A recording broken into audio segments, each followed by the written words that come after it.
Hello friends. Today we're going to be talking about the fast inventory turns that can happen in e-commerce. So if you have any frustrations with how quickly the products change or how often that you're stocking out when working with e-commerce products, this is going to be the lesson for you to watch. So hang on. If we're just meeting for the first time, my name is Donovan. I'm a supply chain professional focusing on e-commerce. So my past experience is with a third-party provider of Apple products, accessories. I monitor the supply and demand, forecasting, and logistics for all the Apple stores and web stores across the world. Just recently, I set up my own e-commerce warehouse here in Singapore, shipping over 10,000 orders a day. So if anyone has experience about e-commerce, I'm going to be the guy to help you out. So let me go ahead and share with you some tips, tools, and tricks to make e-commerce better for you. Alright, so today's lesson on e-commerce, we're going to conquer the fast inventory turns of e-commerce. And don't miss the next lesson. We're going to be talking about different aspects of e-commerce at the My House to Warehouse Training Academy. This resource is for anybody who's doing online sales, who wants to grow their business from maybe their home or garage and get to the point where they need a warehouse or they're going to transition to a third-party warehouse. We'll give you the tips and tools to go in and make that a reality. So stick around. Every week we have a live lesson just like this for you to come in and ask questions. We publish that from Singapore at 10 a.m. and that'll be broadcasting to the West Coast and East Coast US during the times here posted. Alright, so let's go ahead and dive in. I posted onto a supply chain group that I'm a part of that if anybody who had any past experience in e-commerce, what was going to be the things that they wish they knew about. So I posted a few different options. The one that came out is actually the fast inventory turns. So people had a lot of surprise, frustration with how quickly inventory turns in e-commerce. So we're going to talk a little bit about that in the coming lesson. So these frustrations can be, I have so many orders to fulfill, I can't keep up. Why did the seasons change so quickly? So a product may be in season for a very short amount of time, 1 quarter only, then it's going to change to something else. So they can stock out if they don't have enough inventory. If they do a purchase, again, maybe they end up with too much. So we're going to talk about some of the causes of stocking out and some of the causes of ordering and ending up with too much. And also then, once your season ends, how do you get rid of the excess stock? So I'll give you some tips on those coming up. So our agenda is basically going to be discussing what inventory turns is, what the actual definition is, and then what some of the conceptions might be behind inventory turns, fast-moving inventory. And then we're going to tackle those frustrations, how to avoid stockouts, and then how to get rid of overstock if you do have it. And then once that's taken care of, some tips, a little bit of advanced advice for those who don't want to just survive but also want to thrive. So stay tuned. So inventory turns, we're going to talk about a few things. Here we have our mathematical portion, so stick with me.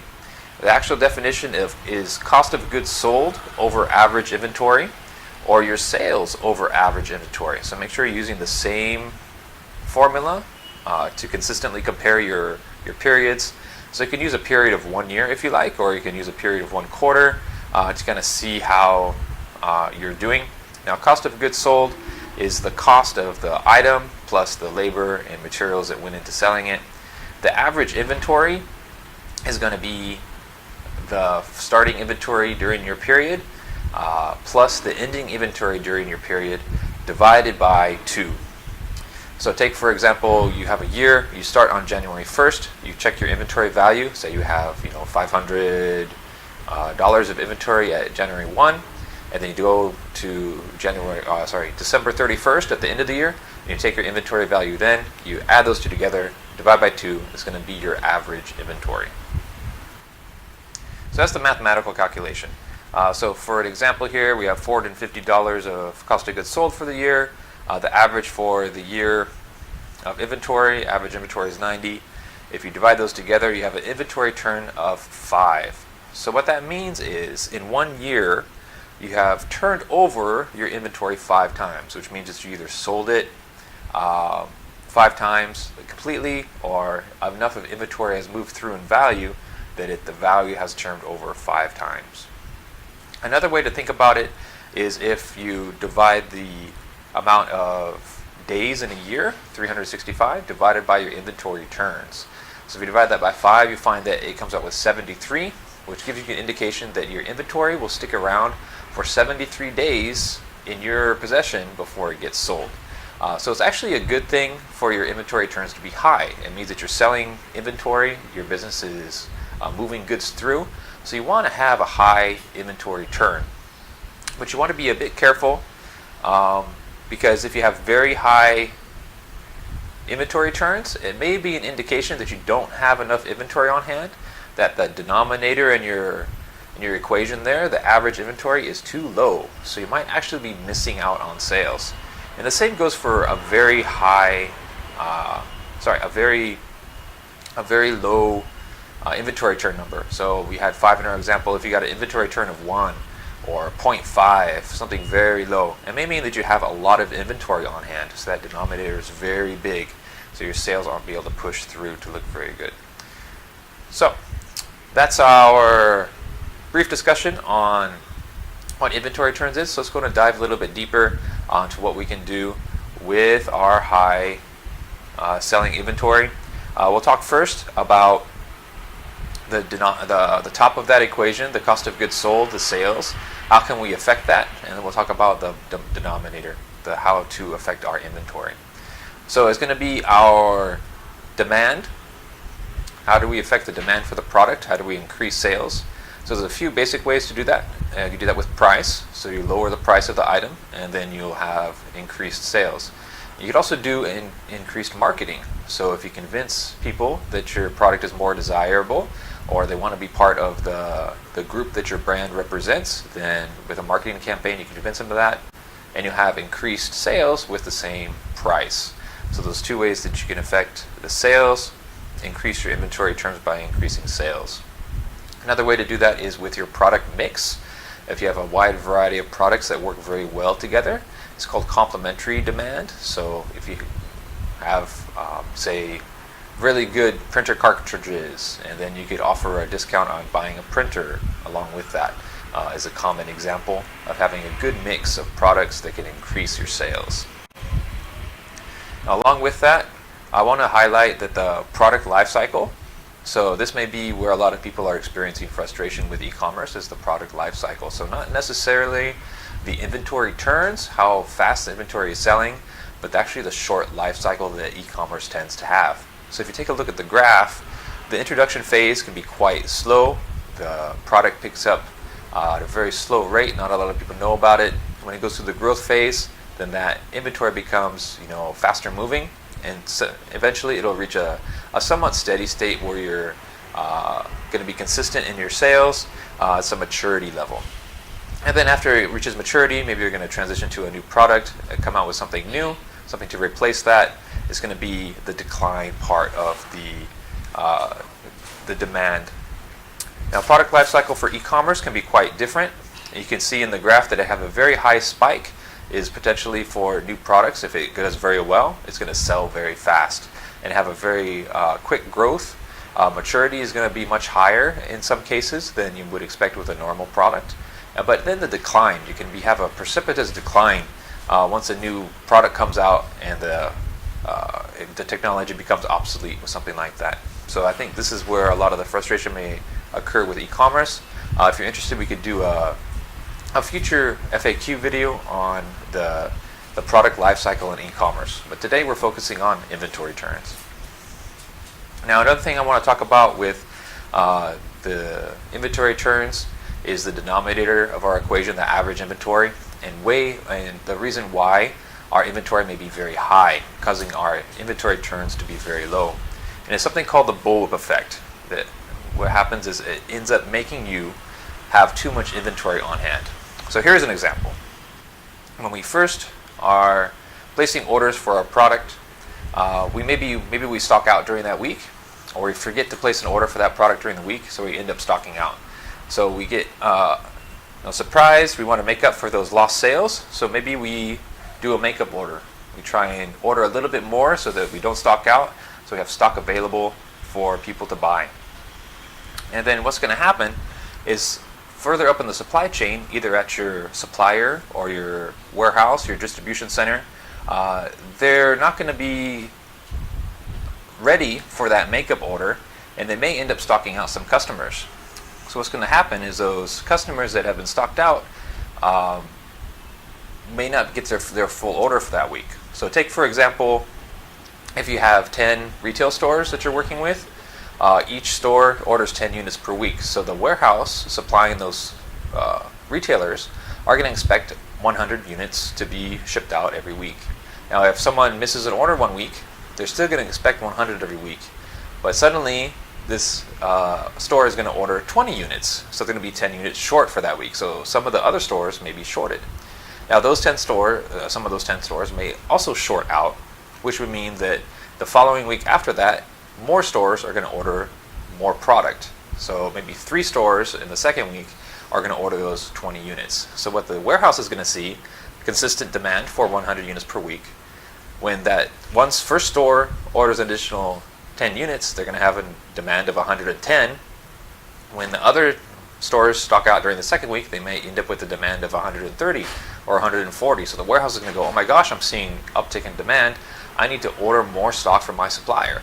And that supplier is going to run a production run that's going to be very large, right? Because they want to have economies of scale. So they're going to run a very large production run, have all the stock on hand to just supply somebody's small mistake where they didn't order their 10 units for 1 week. So that's the basic idea behind the bullwhip effect. All right.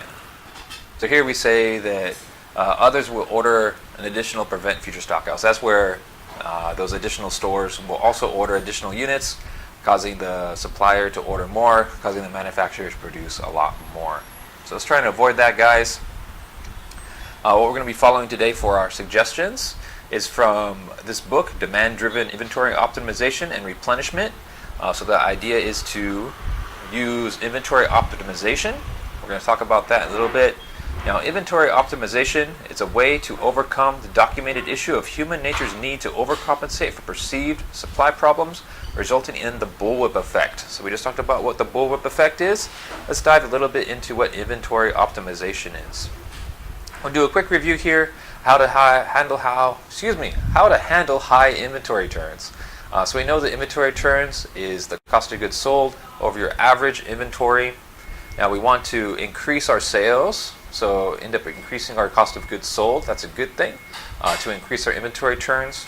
Now, also one way to increase our inventory turns is to reduce our inventory, make that average inventory lower.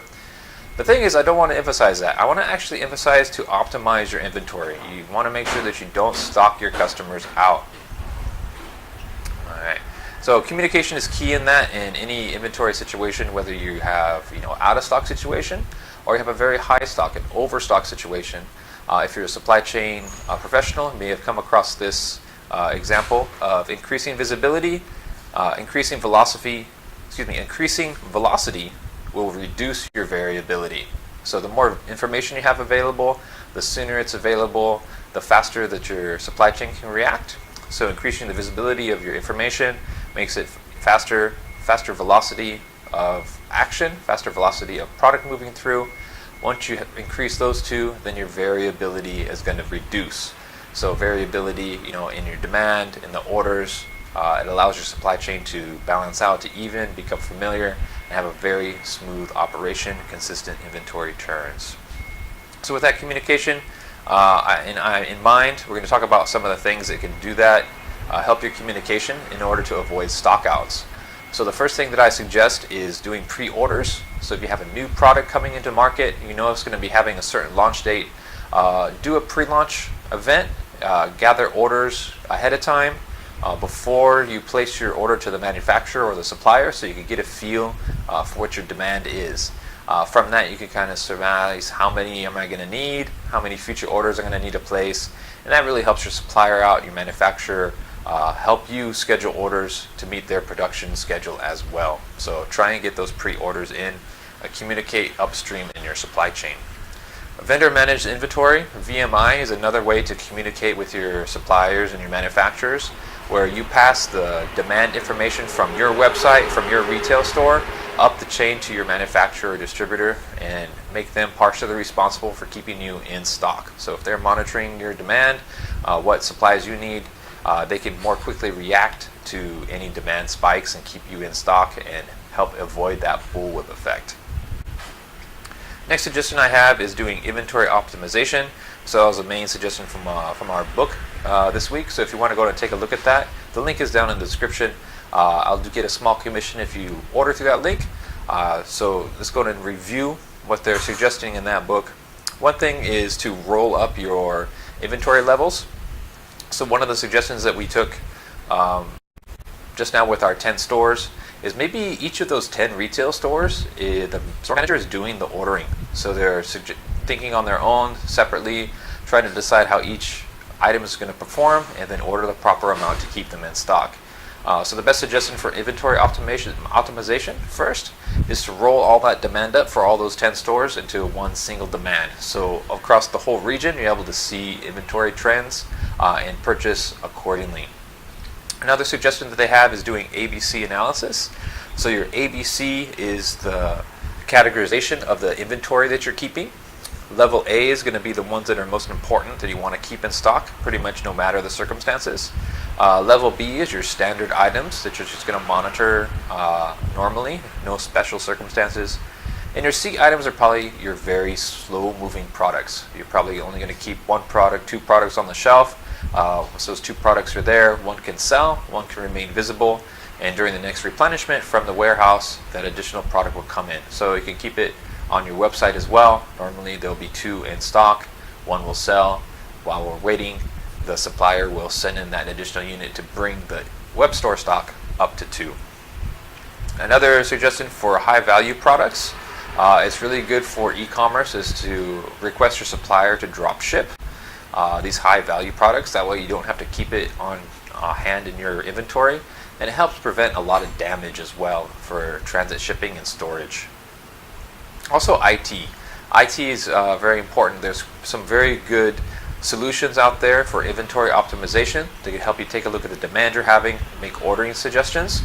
So if you have a larger operation, a lot of different retail stores or distribution hubs that your products are flowing through, it may be a good idea to investigate inventory optimization through a program that can give you purchasing suggestions. All right. Now, along with this, trying to avoid stockouts is to keep a close eye on your promotions. If possible, have your suppliers or your distributors prepare the stock to ship out directly to the customers or the retail store for any promotions. What this does is it keeps the surge out of your supply chain, your warehouse and your stores, and also removes the demand that you'll have in your planning, future planning. So if you see that surge come through in the following year, it may not be a yearly thing, it may be just a one-time event, so you're not going to have that same surge next year. You want to make sure you pull that data as much as you can out from your history. And if you're not able to have your supplier or distributor take the brunt of that promotion, if you want to help them out with that, then definitely plan as far in advance as you can. Prepare your supply chain, prepare your warehouse to effectively handle that surge in demand. Right? All part of that communication we're talking about. So a best example I have of this from my own experience is this backpack CL55301. So this was back when I was working at Encase Designs. They made accessories. This bag is one of them. And there came a case where I saw a steep spike in demand for this bag, and I was quite surprised because it's one of those evergreen SKUs. It's been selling 100 units a month for ever, and suddenly we have a double in the amount of sales that are happening with this product. And like, oh my gosh, what do we do? It's unforecasted demand. So it took quite a bit of effort to pull together the entire supply chain on my side to manufacture, to ship in, to cover this increase in demand. So in my experience, this is the one that speaks out the most to actually communicate with your supply chain, notify of any promotions that are going to be coming through so that there's not a scramble on the back end to keep everybody in stock. Alright, so that was a good example from my own experience. Some other examples to get rid of excess is to do your promotions early. So have a close relationship with your marketing team. When the end of the season comes, make sure that those promotions are front and center to get pushed through and improved so that you don't end up with overstock after that season is over. Another suggestion is working with marketing on FOC. So FOC is free of charge. So if you have customers that are having orders for similar products, it can be dropped in free of charge, any products that are coming to end of life soon, so that excess product can be moved out and have a benefit to your customers. Another suggestion is send to Russia, and I'll talk about what I mean to that. Sending to Russia basically is a closeout channel. So in my previous experience with Apple, go back to that slide, Russia was a closeout channel for Apple. They had the iPhone 5S. It didn't do very well in the US or globally, and Apple decided to go and pull it off the shelves. They reduced the price a lot in Russia and kind of moved through all of their inventory for iPhone 5S in Russia as a closeout channel. So keep that in mind for your own products. If you are able to have a closeout channel in mind where you can move that excess inventory to and kind of don't have to scrap the entire portion. Now we're getting into the more advanced levels advice. So if you have the other advice kind of on point for your e-commerce business, you are able to avoid stockouts, you're able to get rid of your excess inventory, you might be ready for some of these suggestions. So one of this is I suggest having a single owner, looking at the forecast, looking at your purchasing decisions, looking at your supply chain, and make sure all of that goes through one person. They're responsible for making sure that you're in stock on your website, in stock on your retail store. This is what the position I had when I was working at Incase Designs. I was monitoring the Apple account globally, so monitoring all of their Apple stores, monitoring all of their website, making sure that all of our product was available for sale as much as possible. So if you have a large enough business that you're able to assign someone to cover that.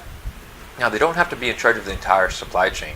They can have people in charge of generating the orders, generating the forecast, but have someone that is responsible for keeping an eye on the supply chain as a whole, so that the entire supply chain is optimized, not just the single silos. Okay.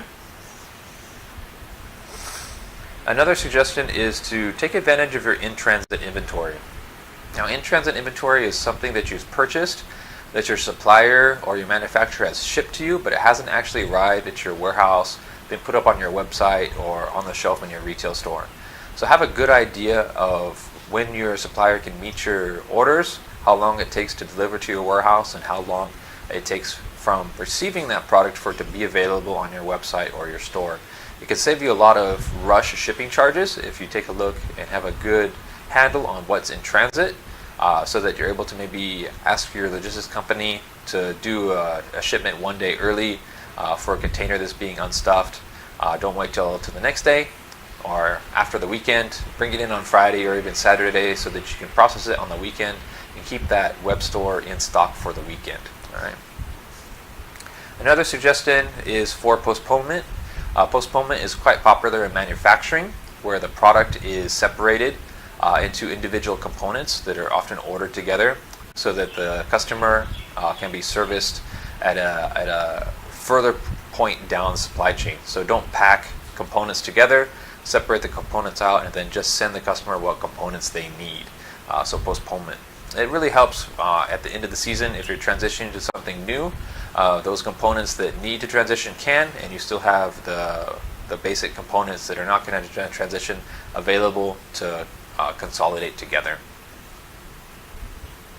Now with designing product, this is similar to postponement, but I really take it as a suggestion to work with your marketing team and your sales team to have the product end of life in mind. So know that your product is going to be available for 1 quarter, 1 year before the next item comes out. Have a plan. Make it easy to bundle with other products so that you can offer promotions on that bundle of products at the end of the year, or combine it with other new products coming out to make more value for the customer. Also just suggest things like a blind box. Blind box is quite popular in the beauty industry, where you purchase say a $50 blind box. You receive a higher value, retail value of products, maybe $70 worth of products, but your customer won't be able to choose many of the items that are inside that blind box. So it gives an opportunity for the customer to try new things and the supplier to get rid of any excess inventory that they may have. Same thing with a lucky bag. have an example of that. Also keep in mind collateral. So collateral is a marketing term for additional product that you might hand out at maybe road shows or conventions, the type of thing. So kind of helping the fans, giving an incentive for people to kind of show up to your events. You can add value and get rid of some excess inventory that way as well. Okay, so my example with Lucky Bag here, when I was working with Incase Designs, we did a what's called Lucky Bag project during the New Year in Japan, and it's quite popular. You pay one price and you have an option to pay maybe $50 or $300, different price ranges. And with that price level, you have a certain number of those bags that are purchased will have extra value inside. So they'll have maybe the $300 bag. You'll receive, $300 of products, but you have a chance of maybe having an extra iPad inside. So then the value of your product becomes maybe $1,500 instead of that $300. So it's very popular, and it's a good opportunity to kind of put in those products that are coming to end of life, that you want to transition to something else, and kind of help push those stocks out. Okay, so those are my suggestions for e-commerce inventory turns to avoid stockouts and to keep inventory from accumulating in your warehouse. Hopefully now you feel more comfortable working with e-commerce with those suggestions. Now's the time to go out, increase your velocity and visibility. Now if you have any requests, go and put them down in the questions. My past experience can kind of help you out with that, so if you need any help, be sure and contact me. I can help with forecasting demand, moving products around the world, or helping with your e-commerce operations. So feel free to reach out if you need anything. Look forward to next week. We'll be having the same lesson again at the My House to Warehouse Training Academy. Feel free to join, ask any questions there. The link is down in the description. And then next week we will see you at 10 a.m. here in Singapore. I appreciate your time. Thank you for joining me. I will see you next week. Thank you. Bye-bye.